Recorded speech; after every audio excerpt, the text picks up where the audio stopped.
في سكون يخشع الكون المهيب معلنا عن تدابير المجيب. كل قلب في يقين إنه منها قريب، ولنا إلى الله بكاء صادق وهو الرقيب.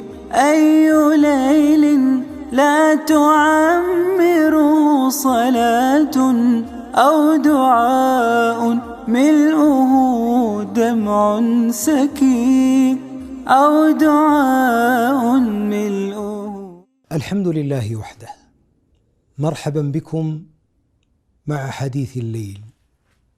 ما أجمل تلك الأسرة المؤمنة المطمئنة التي لا يعرف الشيطان إلى باب بيتها طريق، وكلما حاول الدخول طرد بذكر الله. زوج وزوجة، رجل وامرأة، ينامان قرير العين، يسكن إليها وتسكن إليه، هي لباسه وهو لباس لها. إذا نام من الليل كانت النية منعقدة على أن يقوم في الليل ولو لركعتين. يقول صلى الله عليه وسلم في الحديث الصحيح: إذا أيقظ الرجل امرأته فصليا أو صلى كل منهما ركعتين، لاحظ ركعتين الجائزة، كتبا من الذاكرين والذاكرات. الله، ما أجمل هذا الزواج المطمئن. امرأة توقظ الزوج أو الزوج يوقظها، لا توقظه لطعامه ولا للخروج إلى السوق فقط، ولا حرج أن يخدم، بل يجب عليه أن يخدمها، لكنهم يتقوون على مصاعب الحياة بالوقوف بين يدي من خلق الحياة جل وعلا، وخلق الظلمات وخلق النور.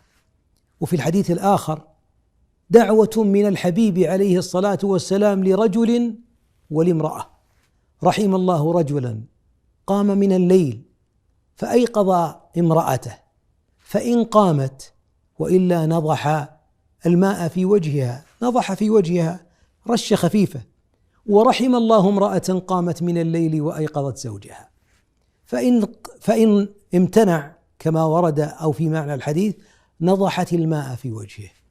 ملاطفة جميلة، كأنها تقول له: لا أعذرك أن تغيب عن الوقوف بين يدي ربك، وهو يقول: لا أعذرك، ألسنا زوجين نريد أن نصل بهذا الحب إلى جنات النعيم؟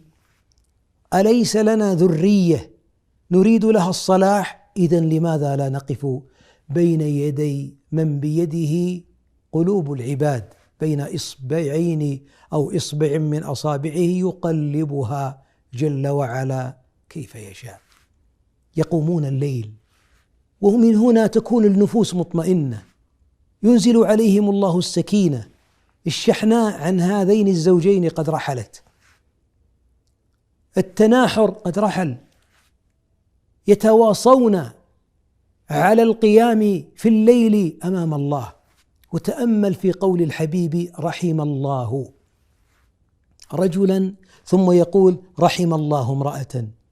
إن الحبيب يدعو لكم أيها الأزواج، يا من يعلن كل منكم حب صاحبه، وتقول تسوى عيوني، وهو يقول يا روحي. جميل هذا، لكن حتى تسلم العيون وتسلم الروح قوموا بين يدي الله واتلوا كتابه ولو بركعتين وأوتروا بالثالثة، فإن ضاق ولو بركعة واحدة. ما أجملها، ما أجمل هذا التواصي. فرحمكم الله كما دعا الحبيب لكم، ورزقنا الله وإياكم قرة العين. اللهم آمين. أستودعكم الله. بكاء صادق وهو الرقيب، أي ليل لا تعمر صلاة أو دعاء ملؤه دمع سكيب، أو دعاء ملؤه دمع سكيب، تجبر القلب الغريب، تنجز الأمر الصعيب، في حديث الليل اقتراب واحتساب للحسيب.